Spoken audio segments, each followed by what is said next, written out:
Hello everyone. Last video में हम लोगों ने रिड्यूस ग्रामर के बारे में पढ़ा था, जो कि पहला पॉइंट था कि how to remove those variables which have not capability to terminate, और दूसरे में पढ़ा था कि how to remove useless symbol. तो उसको थोड़ा रिकॉल कर दे रहे हैं। तो पहला जो था जिसमें आप लोगों ने पढ़ा था कि ऐसे वेरिएबल को रिमूव करना जिनके अंदर टर्मिनेट होने की कैपेबिलिटी नहीं है, तो उसमें आप डब्लू सेट बनाकर एक डब्लू सेट बनता था W1 W2 करके इटरेशन मेथड से, जैसा कि यहाँ पे देखिए आपको बताया गया था कि आपने एक सेट W1 चूँकि इटरेशन मेथड से होता है तो इस वजह से W1 फिर W2 ऐसे समान कैलकुलेट होता है, और लास्ट में एक समय ऐसा आता है कि 2 conjugative WI's will be equal means WK and WK plus 1 will be equal, and so we will declare to stop the process and also declare that V dash, that is new variable set, is equal to WK.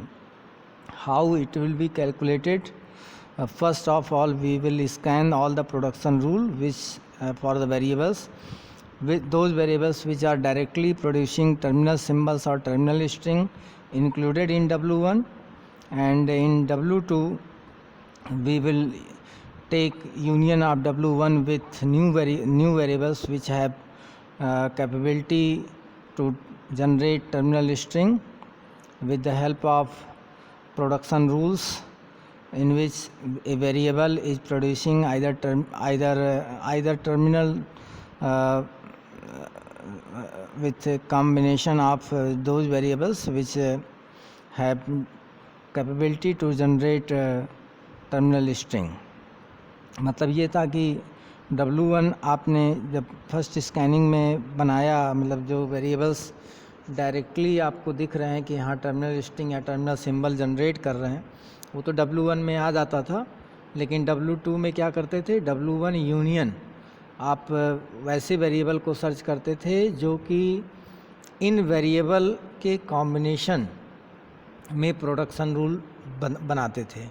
कि जैसे आपने माना कि A is producing small a है, B is producing small b है, और पता चला एक वेरिएबल C है जो कि A B के कॉम्बिनेशन में है।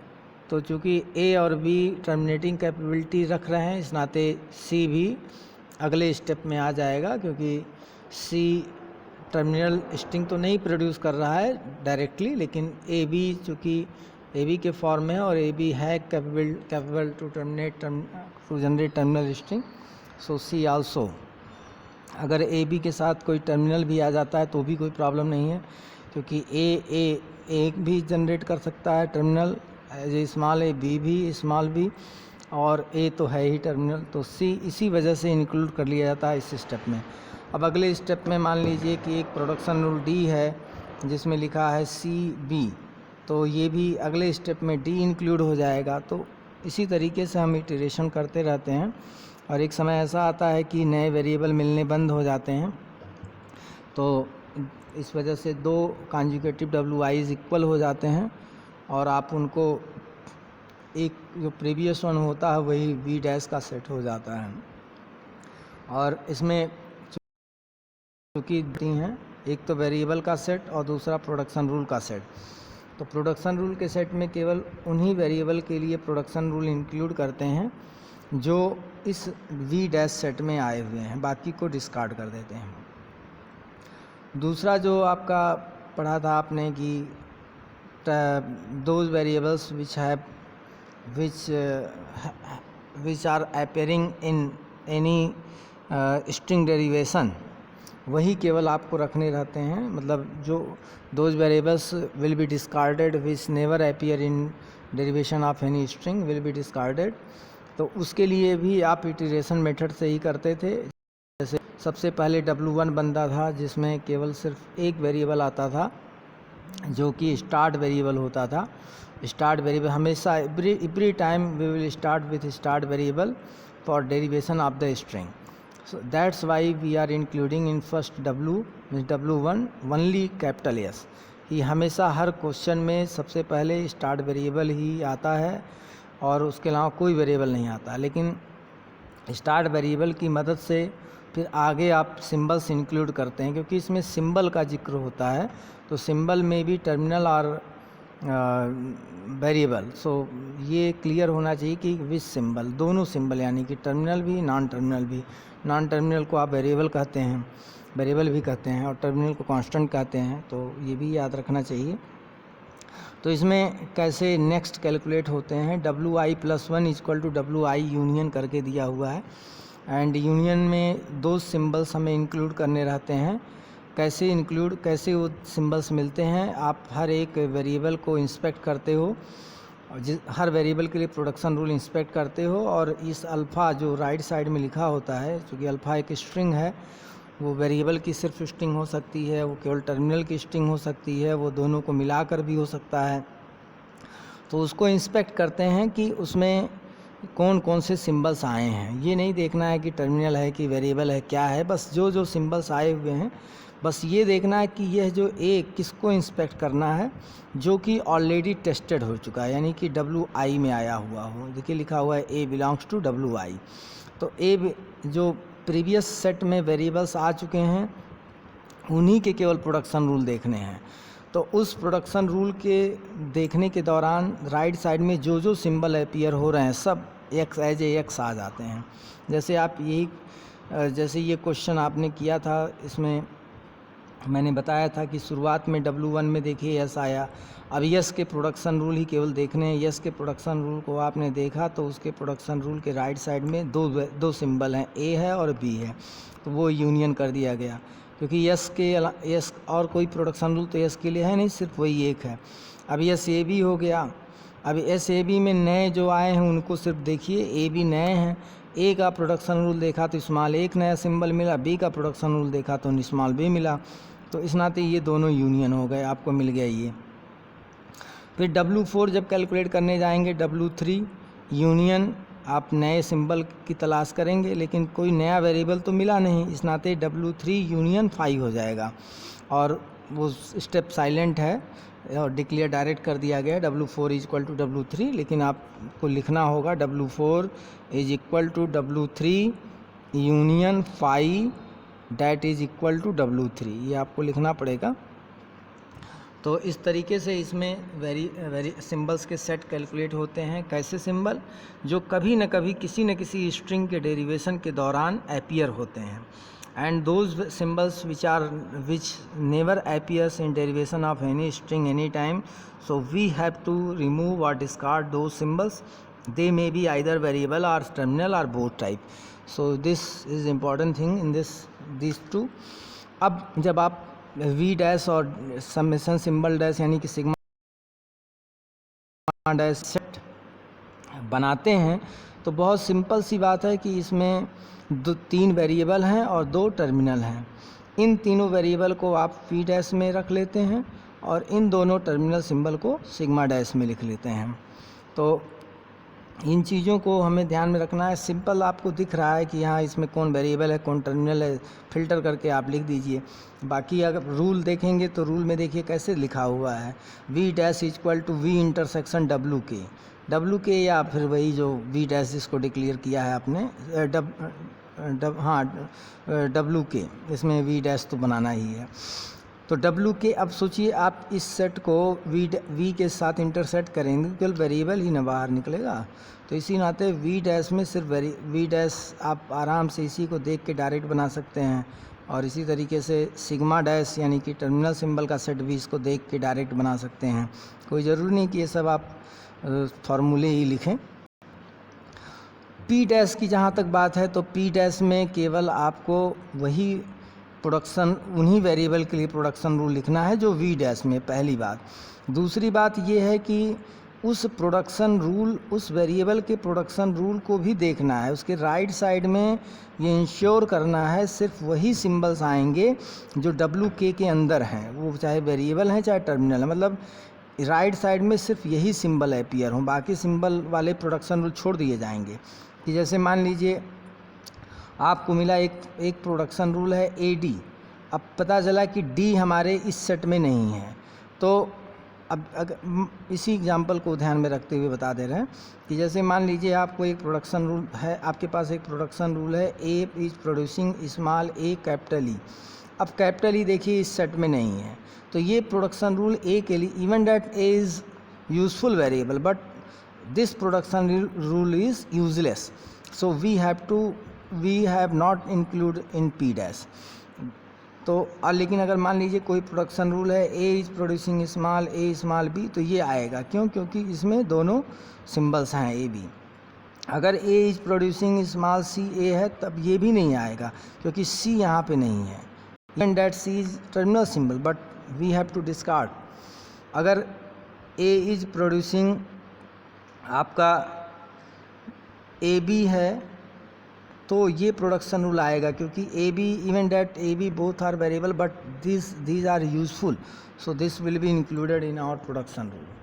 तो ये सब चीज़ें ध्यान में रखना है। जब इंटेंशन क्लियर रहेगा why we are doing, what is the intention of this particular theorem, तो आपको बातें समझ में आएंगी। तो ये ज़रूरी नहीं कि ये एल्गोरिदम ही आपको रटा हो तभी आप कर पाएंगे। एल्गोरिदम अगर नहीं भी ध्यान में है, इंटेंशन पता है, तो आप कर ले जाएंगे उसको। बस ये तो प्रोसीजर इसलिए बताया जाता है कि भाई आप आसानी से कर लें, कठिनाई ना हो। लेकिन इंटेंशन अगर पता है, कोई इंटेलेक्चुअली उसको करना चाहता है, तो आप कर ले जाओगे।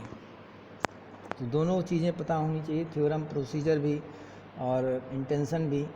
थ्योरम प्रोसीजर अगर पता है, इंटेंशन नहीं क्लियर है, तो कहीं ना कहीं हो जाती है।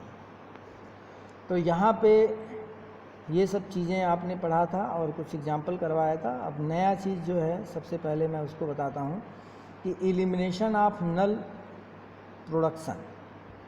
नल प्रोडक्शन को कैसे रिमूव करते हैं उसके बारे में देखते हैं। तो नल प्रोडक्शन को रिमूव करने के, नल प्रोडक्शन होता क्या है वो तो आप लोग कई बार जान चुके हैं। जैसे when a variable is producing null, this is null type of production, A is producing null. तो इस तरह के प्रोडक्शन रूल हमें अपने ग्रामर से हटाने रहते हैं। और देखिए, ये प्रोडक्शन रूल किसी भी ग्रामर में तभी अलाउ होता है, इस तरह का प्रोडक्शन रूल केवल एक ही केस में अलाउ होता है, whenever our language have string null. Otherwise ये क्वेश्चन के अंदर नहीं रहता है। क्वेश्चन के अंदर इस तरह का प्रोडक्शन रूल क्यों दिया जाता है, या कोई भी ग्रामर है उसके अंदर इस तरह प्रोडक्शन रूल लिखने की क्या ज़रूरत पड़ती है? सिर्फ और सिर्फ एक कारण होता है कि हमारे लैंग्वेज के अंदर नल है, अदरवाइज वो पहले से ही नहीं रहेगा।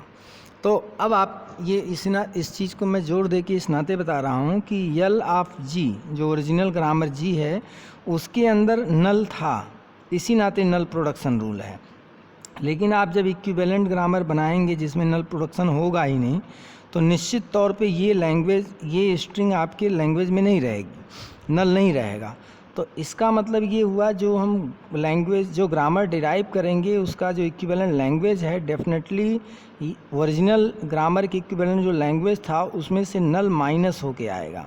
तो ये बात हमें ध्यान में रखनी है, ये पता होना चाहिए कि कई बार मैं जोर दे के बताया हूँ कि the null production rule is allowed in any type of grammar in only one case, when null is in our language as a string.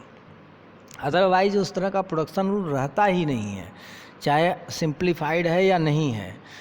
तो आप सिंप्लीफिकेशन पढ़ रहे हैं, सिंप्ली के अंदर भी नल प्रोडक्शन रूल हम नहीं रखते हैं, केवल तभी रखते हैं जब नल हमारे लैंग्वेज में हो, क्योंकि हमारी मजबूरी होती है, नल लैंग्वेज के अंदर है।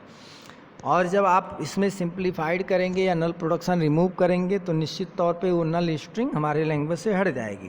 तो इसी वजह से जो इक्विवेलेंट जो ग्रामर मिलता है, रिड्यूस ग्रामर मिलता है या सिंप्लीफाइड ग्रामर मिलता है, उसके अंदर से नल प्रोडक्शन हट जाने से नल स्ट्रिंग हट जाती है, उस इक्विवेलेंट लैंग्वेज के अंदर से नल स्ट्रिंग हट जाती है। अब ये करते कैसे हैं ये देखिए।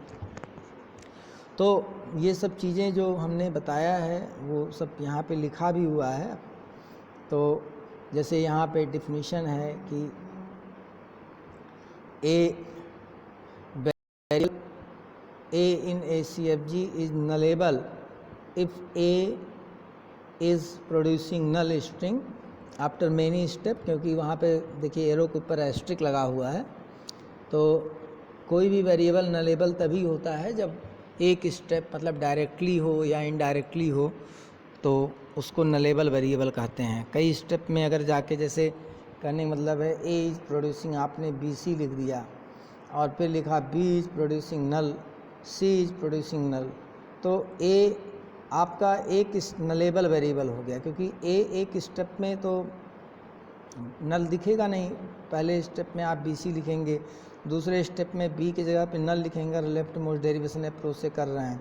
तीसरे स्टेप में आप सी के जगह पे भी नल लिखेंगे और ये नल नल होके नल हो जाएगा। कई 4 स्टेप में आया, इसी नाते आप लिखते हैं A is producing in many step null. कई स्टेप में है, इस नाते एरो के ऊपर एस्ट्रिक लगा देते हैं और इस ए को हम इसी नाते नलेबल वेरिएबल बोलते हैं। तो ये एक इम्पॉर्टेंट टर्म है, न लिखिएगा क्या नलेबल वेरिएबल का मतलब है। तो थ्योरम में लिखा है जी एक ग्रामर है CFG, then we can find a CFG G1 having no null production such that L of G1 equal to L of G minus null. मतलब देखिए क्या हुआ कि आप इक्विवेलेंट ग्रामर उसका एक ग्रामर बना सकते हैं, उस ग्रामर को मतलब चेंज कर सकते हैं, रिड्यूस कर सकते हैं उसमें से नल प्रोडक्शन हटा के। तो नल प्रोडक्शन जब आप हटाएंगे तो निश्चित तौर से उसमें से नल स्ट्रिंग भी ख़त्म हो जाएगी, नल स्ट्रिंग तब नहीं डिराइव होगा। अब इसमें हम करते क्या हैं, वी कंस्ट्रक्ट G1। स्टेप 1 जो है उसमें है construction of nullable variable in recursively. तो नलेबल वेरिएबल आपको कैलकुलेट करना है रिकर्सिवली, मतलब इटरेशन समझ लीजिए। तो रिकर्सिवली स्टेप रिकर्सिव ऊपर भी रिकर्सिव ही था, चाहे इटरेशन कहिए चाहे रिकर्सिव कहिए। तो उसमें आप देखिए W1 इज़ इक्वल टू, सबसे पहले ऐसे वेरिएबल को आप इंक्लूड करेंगे डायरेक्टली जिनके लिए नल प्रोडक्शन है। तो देखिए लिखा हुआ है ए इज प्रोड्यूसिंग नल, तो ऐसे वेरिएबल आपके डायरेक्ट पहले सेट में आ जाएंगे। बाकी रिकर्सन से आप या इटरेशन जिसको कह सकते हैं कि उससे जब आप कैलकुलेट करेंगे तो WI + 1 is equal to WI union. अब नए वेरिएबल इनडायरेक्टली जो नलेबल हैं, जैसे अभी आप ऊपर देखे हैं कि बी सी पहले आ जाएगा, ए बाद में आएगा। तो समझ लीजिए कि यहाँ पे BC पहले आता है, जो एग्जांपल हमने लिखा था A is producing BC, B is producing null, C is producing null. तो पहले स्टेप में BC आता है क्योंकि इनके लिए डायरेक्ट प्रोडक्शन रूल, नल प्रोडक्शन रूल लिखा हुआ है। लेकिन W1 में BC आ गया, W2 जब कैलकुलेट करने जाएंगे तो W1 यूनियन, आप यूनियन में क्या लिखेंगे, जो सेट लिखेंगे उस सेट के अंदर A आएगा, क्योंकि A इनकी मदद से नलेबल है। तो उसी के लिए ये रूल लिखा हुआ है कि A belongs two variable such that A is producing alpha, और अल्फ़ा क्या है, प्रीवियस सेट जो कैलकुलेट हुआ है उसमें से बनी हुई स्ट्रिंग है। तो प्रीवियस सेट में आपके जो जो वेरिएबल्स आए हैं उससे अगर बनी हुई स्ट्रिंग है कोई अल्फ़ा की वैल्यू, तो A इज़ प्रोड्यूसिंग अल्फ़ा में से A आ जाएगा। तो इस तरीके से अब ये मत सोचिएगा कि ए यहाँ भी लिखा हो यहाँ लिखा, ये रेफरेंस के लिए लिखा गया है, यहाँ पे ए कुछ हो सकता है यहाँ कुछ ए हो सकता है, उसमें कंफ्यूज होने की ज़रूरत नहीं है कि वही ए क्यों लिखा गया है। WI जो होता है हमेशा सबसेट ऑफ WI + 1 होता है, तो पता ही है क्योंकि नए वेरिएबल ऐड होते हैं। यह प्रोसेस तब तक करते हैं जब तक 2 कॉन्जुगेटिव WI इक्वल ना हो जाए, मतलब if WK + 1 equal to WK then nullable variable set will be WK आपका नलेबल वेरिएबल हो जाएगा।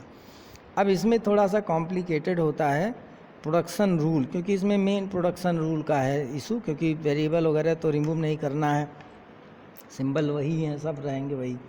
आपके टर्मिनल जो सेट होते हैं वेरिएबल और टर्मिनल के, वो तो चेंज होने वाले नहीं हैं।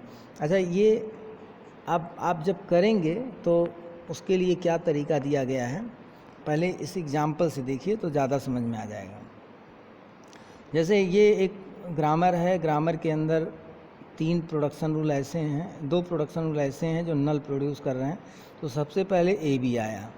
अब आप देखिए अगले स्टेप में AB के साथ यस यूनियन हो जाएगा, क्योंकि S is producing A B है, वो स्टेप डायरेक्ट लिख दिया गया है। तो आप चाहें तो W2 is equal to W1 union, फिर यूनियन में आप लिखेंगे यस, फिर A B union S is equal to A B S हो जाएगा।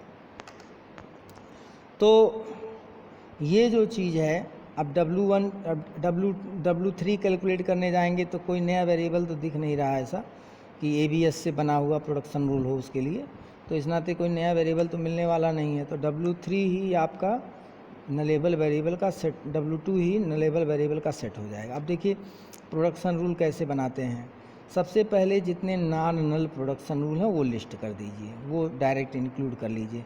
जैसे ये है, ये भी नॉन नल है, ये भी नॉन नल है, S D is producing B, वो पहले वो आना ही आना है। लेकिन कैसे कैसे होता है वो देखिए। जैसे डी इज प्रोड्यूसिंग बी सबसे पहले आ गया, इसमें कोई डिस्प्यूट नहीं है, सिंपल कांस्टेंट है।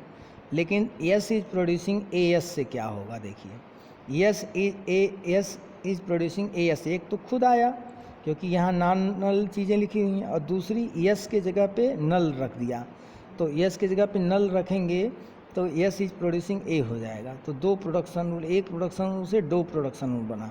ऐसे ही ये सबसे इम्पॉर्टेंट है, इसको देखिए S is producing A B, क्योंकि यहाँ मल्टीपल नलेबल वेरिएबल हैं राइट साइड में, तो एक तो S is producing A B आएगा। अब क्या करते हैं, वह आप रूल जो यहाँ पे एक्सप्लेन किया गया उसका मतलब यही है कि by replacing one of nullable variable with null at a time, then 2 variable, then 3 variable, then all, but ये देखना है कि नल ना प्रोड्यूस हो। अगर आल वेरिएबल को नल से प्रोड्यूस करने पे, नल से रिप्लेस करने पर नल हो जा रहा है तो नहीं करेंगे। जैसे S is producing A B आया, अब बी की जगह पे नल रखा तो ए आ गया, यस इज प्रोड्यूसिंग ए, फिर ए की जगह पे नल रखा तो बी आ गया। लेकिन दोनों के साथ, दोनों की जगह पे रख देंगे तो नल हो जाएगा, तो प्रॉब्लम फिर आ जाएगा, इस नाते वो चीज़ नहीं करेंगे।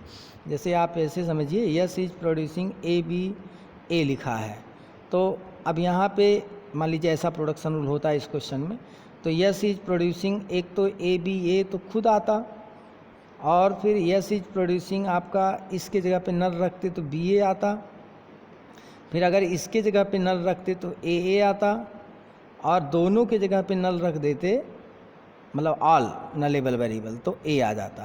तो ये 4 प्रोडक्शन रूल आपके बनते हैं। यहाँ पे दोनों जगह पे रख सकते हैं, क्यों, क्योंकि यहाँ पे एक टर्मिनल भी है, नल नहीं प्रोड्यूस करेगा। अब मान लीजिए कि ये ए, स्मॉल ए की जगह पे कैपिटल सी होता, और कैपिटल सी नलेबल वेरिएबल नहीं है, तो आपको यस इज प्रोड्यूसिंग ए की जगह पे सी मिल जाता, तब ये भी वैलिड होता। बस ये देखना है, आप सारे कॉम्बिनेशन में नल से रिप्लेस करिए, और बस ये ध्यान रखिए कि नल ना प्रोडक्शन रूल बने। तो इस तरीके से सारे प्रोडक्शन रूल आपको मिल जाते हैं। तो वो जो ग्रामर बना उसके अंदर प्रोडक्शन रूल, एक तो देखिए क्या हुआ, एक तो ये डी इज प्रोड्यूसिंग बी आया, yes is producing A S आया, मतलब ये आया, ये आया, ये भी आएगा। तो ये 3 तो जो डायरेक्ट नल नहीं दिख रहे वो आ गए, बाकी जो उसके नए बने वो आ गए, ये एक ये और 2 ये 3, S is producing A, S is producing A, S is producing B. अब ये ग्रामर आपका, इस ग्रामर से नल प्रोडक्शन रूल हट गया है, बना उसका इक्विवेलेंट लैंग्वेज जो है उसके अंदर नल स्ट्रिंग नहीं रहेगी। इसी नाते L of G1 is equal to L of G minus null लिखा गया है। तो इसको थोड़ा बढ़िया से आप लोग देखिएगा और एक बुक से क्वेश्चन करने की कोशिश करिएगा। मैं इसको रिकॉल कर दे रहा हूँ। इसमें जो इम्पॉर्टेंट चीज़ है कि एक तो नलेबल वेरिएबल का सेट बनाना, नलेबल वेरिएबल का सेट रिकर्सिव मेथड से, जैसे ऊपर रिकर्सिव मेथड से बाकी पार्ट में हो रहा है तो वैसे यहाँ पे भी हो रहा है। सबसे पहले वही वेरिएबल W1 में आएंगे जो डायरेक्ट नल प्रोडक्शन दे रहे हैं, वो आ जाने के बाद W2 करेंगे। तो W2 इज इक्वल टू आपका यहाँ पे W1 यूनियन आपका क्या होगा कि वही वो नए वेरिएबल्स यहाँ पे आएंगे जो कॉम्बिनेशन में प्रोडक्शन रूल बना रहे हों। कि जैसे डी मान लीजिए यहाँ पे ए बी आ गया, अब D is producing A B है तो डी यहाँ पे आपका इंक्लूड होगा। तो इस तरीके से करते रहते हैं, W3 भी बनाते हैं, W4 ऐसे समान तब तक बनाते हैं जब तक नया वेरिएबल मिलता जाता है। और जब नया वेरिएबल मिलना बंद होगा तो दो कॉन्जुगेटिव आपके WI's इक्वल हो जाएंगे, तो प्रीवियस वन ही आपका नलेबल वेरिएबल का सेट हो जाएगा। और दूसरी इम्पॉर्टेंट चीज़ है कि कैसे प्रोडक्शन रूल फिल्टर करते हैं, बनाते हैं। एक तो जो डायरेक्ट आपको दिख रहे हैं नल नहीं प्रोड्यूस कर रहे हैं वो तो आ जाएंगे, जैसे यहाँ पे लिखा गया है। फिर आप जैसे ऐसे प्रोडक्शन रूल जिसके राइट साइड में सिर्फ नलेबल वेरिएबल ही हैं, या सिर्फ नहीं नलेबल वेरिएबल हैं, सिर्फ मत कहिए, नलेबल वेरिएबल हैं, तो उसमें से एक बार हटाएंगे, एक एक करके हटाएंगे, उसके बाद फिर दो हटाएंगे, तीन हटाएंगे। जनरली 2 ही 3 वेरिएबल का होता है प्रोडक्शन रूल, इससे ज़्यादा का नहीं होता है क्वेश्चन के अंदर। लेकिन रूल याद रखिए, we have to remove nullable variable at a time 1, then in combination of 2, then combination of 3, then combination of all, but we have to ensure that after removing all nullable variable there is not a null production rule yield। तो ये बातें ध्यान में रखनी रहेंगी।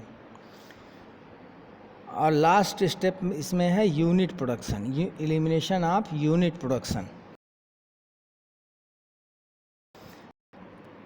आप unit production किसको कहते हैं वो जानिए पहले। जैसे एक वेरिएबल अगर दूसरा वेरिएबल प्रोड्यूस कर रहा है तो उसको कहते हैं यूनिट प्रोडक्शन। और यूनिट प्रोडक्शन रिमूव करने के लिए इसमें एक ख़ास बात है कि यहाँ पे W के कई सेट कैलकुलेट होंगे। W के कई सेट मतलब जितने वेरिएबल होंगे उन सब के लिए अलग अलग सेट बनेगा। जैसे यहाँ पे देखिए W ऑफ A कैलकुलेट हो रहा है, W ऑफ अगर B वेरिएबल है W ऑफ B भी कैलकुलेट होगा, W ऑफ C भी कैलकुलेट होगा, ऐसे कई सेट कैलकुलेट होंगे। तो अगर आप देखें तो W ऑफ A में क्या है कि आप सबसे पहले जो जीरो रिकर्सन स्टेप से करेंगे तो पहला जो स्टेप है बेस वैल्यू है वो W0A में खुद वही वेरिएबल आता है। और जो नेक्स्ट कैसे कैलकुलेट होते हैं, WI+1 is equal to WI of A union B belongs to W, B belongs to V, मतलब वेरिएबल इंक्लूड करना है। If C is producing B and C is producing B,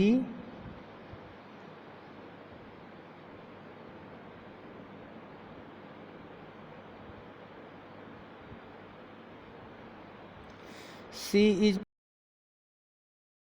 producing P with C belongs to WI। मतलब previous step में C आ चुका है, ये ध्यान रखना है। प्रीवियस स्टेप में सेट के अंदर C आ चुका है और C अगर यूनिट प्रोडक्शन के दौरान B प्रोड्यूस कर रहा है तो B भी इंक्लूड हो जाएगा। ऐसे सारे वेरिएबल के लिए करेंगे। और रिपीटेशन ये स्टेप्स कब स्टॉप होते हैं, वही पुराना चीज़ कि जब दो लगातार इक्वल हो जाते हैं तो स्टॉप कर जाते हैं। अब आप देखिए है वो आपको क्वेश्चन से और क्लियर होगा। जैसे ये एक क्वेश्चन है, इसमें देखिए प्रोड्यूसिंग C है और C इज प्रोड्यूसिंग D है, फिर D इज प्रोड्यूसिंग E है। तो W कितने वेरिएबल हैं, एक S है, एक A है, एक B है, एक C है, एक D है, E है। तो A B C D E यानी 5 वेरिएबल है, 5 सेट आपके कैलकुलेट होंगे। तो W0 ऑफ S कैलकुलेट हुआ तो सबसे पहले S आया। अब S के लिए देखिए कोई यूनिट प्रोडक्शन है कि नहीं है, तो कहीं नहीं साफ साफ दिख रहा है, तो यही आपका W ऑफ S हो जाएगा। W ऑफ 0S जो कैलकुलेट हुआ वही W ऑफ S हो जाएगा, उसमें सब्सक्रिप्ट नहीं लगा हुआ, फाइनल रिजल्ट। फिर W ऑफ A कैलकुलेट करेंगे तो पहले A आया, उसके बाद A के लिए कोई यूनिट प्रोडक्शन नहीं है, इस नाते W of A equal to A हो जाएगा, इस नाते सिमिलरली लिख दिया गया है, पूरा स्टेप नहीं दिखाया गया है। लेकिन आप चाहें तो W of 0A is equal to A लिखिए, फिर W of 1A is equal to W of 0A union pi, क्योंकि नया कुछ मिल नहीं रहा है, and finally W of A is equal to W of 0 A is equal to curly braces के अंदर ए। इसी तरीके से डब्ल्यू ऑफ बी के लिए आप कैलकुलेट करेंगे डब्ल्यू ऑफ ई, मैं यहाँ पे वही पहले लिख दिया हूँ जो यूनिट प्रोडक्शन, जिनके लिए यूनिट प्रोडक्शन नहीं है। तो डब्ल्यू ऑफ ई के लिए भी यूनिट प्रोडक्शन नहीं है, तो स्मॉल ए प्रोड्यूस कर रहा है जो कि टर्मिनल सिंबल है, वेरिएबल प्रोड्यूस करता तब रहता। तो तीन वेरिएबल ऐसे निकले जिनके लिए यूनिट प्रोडक्शन नहीं है। लेकिन देखिए डब्ल्यू ऑफ 0 बी कैलकुलेट हो रहा है, तो बी में पहले बी आया, फिर बी के डब्ल्यू ऑफ बी आपने कैलकुलेट किया, W1 आप बी कैलकुलेट करेंगे तो अगले स्टेप में सी ऐड हो रहा है क्योंकि बी सी प्रोड्यूस कर रहा था, यहाँ पे देखिए प्रोड्यूस कर रहा था। अगले स्टेप में डी आ जाएगा, फिर डी ई प्रोड्यूस करे, इसमें अगले स्टेप में फाइनल स्टेप में ई भी आ जाएगा, और यही फाइनल आपका डब्ल्यू ऑफ बी हो जाएगा। डब्ल्यू ऑफ 4B कैलकुलेट करेंगे तो डब्ल्यू ऑफ 3B के इक्वल ही निकलेगा, इस नाते स्टेप प्रोसेस टर्मिनेट कर देंगे।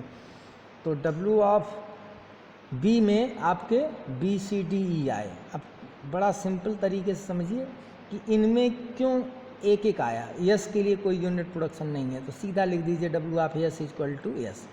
ई के लिए कोई यूनिट प्रोडक्शन नहीं, इस नाते W of E is equal to भी ई लिख दीजिए। डब्ल्यू ऑफ ए के लिए भी आप ए लिख दीजिए केवल, क्योंकि उसके लिए भी कोई यूनिट प्रोडक्शन नहीं। ये सब तो टर्मिनल प्रोड्यूस कर रहे हैं ना, वेरिएबल प्रोड्यूस करता तब रहता।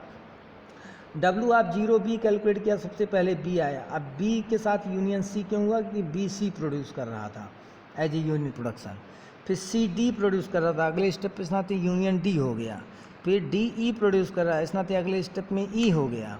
तो इस तरीके से उसके अंदर बी सी डी आ गए। अब इसी तरह के सी करेंगे डब्ल्यू ऑफ सी, तो उसमें सी डी ई आ जाएगा क्योंकि C D D E produce कर रहा है। डब्ल्यू ऑफ डी करेंगे तो उसमें डी ई आ जाएगी, डी ई प्रोड्यूस कर रहा है और डी तो खुद है ही। तो इस तरीके से ये सारे वेरिएबल के लिए आपके सेट कैलकुलेट हो गए। रही बात प्रोडक्शन रूल की, किस तरीके से प्रोडक्शन रूल आप इंक्लूड करते हैं, तो देखिए इसमें क्या है कि यस इज प्रोड्यूसिंग, जैसे ए बी लिखा हुआ है, और A is producing small A, E is producing small, ये तो डायरेक्ट आपके आ जाएंगे। जो नॉन यूनिट प्रोडक्शन है वो सब पहले ही आ जाएंगे। ये स्टेप में समझाया गया है कि सबसे पहले नॉन यूनिट प्रोडक्शन आप इंक्लूड करेंगे। जितने भी नॉन यूनिट प्रोडक्शन रूल हैं इस ग्रामर के अंदर, कि जैसे यह हो गया S is producing A B, ये नॉन यूनिट प्रोडक्शन है। A is producing small A, B is producing small B, E is producing small A, ये सब डायरेक्ट उसके अंदर आ जाएंगे। अब बाकी जो प्रोडक्शन रूल आ रहे हैं उसके बारे में हमें देखना है। तो उसके लिए करेंगे क्या हम लोग कि जो सेट कैलकुलेट हुए हैं, जैसे जिसमें एक से ज़्यादा वेरिएबल हैं, जैसे डब्ल्यू ऑफ बी और W of C, W of D, W तीन, यही बी सी डी का सेट हुआ है वही केवल देखना है। तो बी इज प्रोड्यूसिंग वो सब बना देंगे, बी इज प्रोड्यूसिंग वो सब बना देंगे जो उसके अंदर अनदर वेरिएबल है, जैसे सी डी ई है। तो सी डी अगर कुछ नॉन यूनिट प्रोडक्शन प्रोड्यूस कर रहे हैं तो वही बी भी प्रोड्यूस कर देगा। तो सी डी तो नॉन यूनिट कर नहीं रहे हैं, केवल ई कर रहा है, इस नाते बी इज प्रोड्यूसिंग ए एक प्रोडक्शन रूल इसके अंदर इंक्लूड हो जाएगा। इसी नाते देखिए यहाँ पे बी इज प्रोड्यूसिंग ए है, बी इज प्रोड्यूसिंग बी तो पहले से ही था, लेकिन बी इज प्रोड्यूसिंग ए क्यों बढ़ा, क्योंकि डब्ल्यू ऑफ बी के अंदर आपके 4 वेरिएबल्स थे, बी सी डी ई। अब इसमें से बी के अलावा देखिए सी है, डी है, ई है। सी डी के लिए नॉन यूनिट प्रोडक्शन तो है नहीं, कि जैसे C is producing small A हो या C is producing small A B हो, इस तरह का कोई प्रोडक्शन रूल तो है नहीं। तो ई के लिए केवल है, और ई क्या, E whatever is produce by E also produce by B. तो इसी नाते B is producing small A आ गया क्योंकि ई ए प्रोड्यूस कर रहा था। सेम उसी तरीके से C will produce small A, D will produce small A, क्योंकि सी के सेट में सी डी ई है। अब डी तो कुछ कर नहीं रहा है, ई कर रहा है, तो सी ई जो कर रहा है वही सी भी करेगा। फिर इसी तरीके से डी में डी ई है, डी ई ए प्रोड्यूस कर रहा है, इस नाते डी भी ए प्रोड्यूस करा। तो ये नए 3 प्रोडक्शन रूल 1, 2, 3 ये आए वो इस नाते मतलब उस किस वजह से आए कि क्योंकि उनके सेट में, बी के सेट में CDE था। अब CD तो कुछ नहीं प्रोड्यूस कर रहा था, यूनिट नॉन यूनिट, लेकिन E प्रोड्यूस कर रहा था। तो E प्रोड्यूस कर रहा था तो E चूँकि B के सेट में है, इस नाते B भी प्रोड्यूस करेगा। CDE में E चूँकि प्रोड्यूस कर रहा है, इस नाते C भी प्रोड्यूस करेगा। DE के सेट में E प्रोड्यूस कर रहा है, इस नाते D भी प्रोड्यूस करेगा। तो इसी नाते ये B is producing small a, C is producing small a, D is producing small a, नए प्रोडक्शन रूल यहाँ पे इंक्लूड कर लिए गए हैं। तो ये आपका जो है 4 जो रूल पढ़े। अब इसका समराइज ये है कि अगर कोई क्वेश्चन आता है सिंप्लीफाई करने के लिए, तो जिस ऑर्डर में आप ये चारों अभी पढ़े हैं कि पहले आप यूजलेस सिंबल, ऐसे वेरिएबल रिमूव करते हैं जो कि टर्मिनल स्ट्रिंग डिराइव करने की कैपेबिलिटी नहीं रखते, पहले वो स्टेप करेंगे। फिर दूसरा स्टेप करेंगे ऐसे वेरिएबल, ऐसे सिंबल्स हटाएंगे जो यूजलेस हैं, जो कभी किसी स्ट्रिंग के डेरिवेशन के दौरान नहीं आते हैं। फिर तीसरा स्टेप आप क्या करेंगे, नल प्रोडक्शन रिमूवल करेंगे। फिर आप यूनिट प्रोडक्शन रिमूवल करेंगे। अल्ट्रेशन नहीं करना, ही नहीं मन में आया पहले लाओ नल ही रिमूव कर लें, ऐसा नहीं करना, या पहले यूनिट ही कर लें, नहीं, या पहले यूजलेस वाले ही कर ले, नहीं। सबसे पहले आप ऐसे वेरिएबल को रिमूव करोगे जो कि टर्मिनल स्ट्रिंग नहीं डिराइव कर रहे हैं। दूसरा स्टेप आप करोगे जो आपके यूजलेस सिंबल हैं उसको रिमूव करने वाला, फिर नल, फिर यूनिट। अच्छा, अगर रिड्यूस करने के लिए कहता है तो आप केवल और केवल 2 स्टेप शुरुआत के करेंगे। सिंप्लीफाई करने के लिए कहेगा तो चारों करेंगे, और अगर केवल कहता है यूनिट प्रोडक्शन रिमूव करिए तो सिर्फ वही करेंगे। अगर नल कहता है तो सिर्फ नल करेंगे। जो जैसा पूछा जाएगा वैसा। सिंप्लीफिकेशन में चारों, रिड्यूस में सिर्फ पहले 2। ये बातें आपको ध्यान में रखनी है।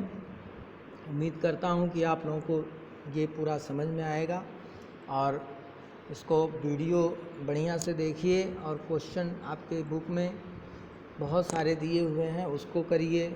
आपके एग्ज़ामिनेशन पेपर में प्रीवियस ईयर के उसमें भी क्वेश्चन होंगे।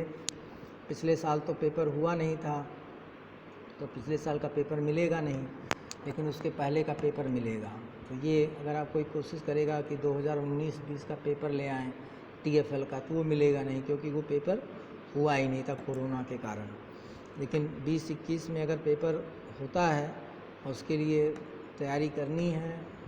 उम्मीद है पेपर होगा ही, क्योंकि कोरोना ख़त्म हो गया, तो उस हिसाब से आप लोग तैयारी करिए, और उसमें से पुराने पेपर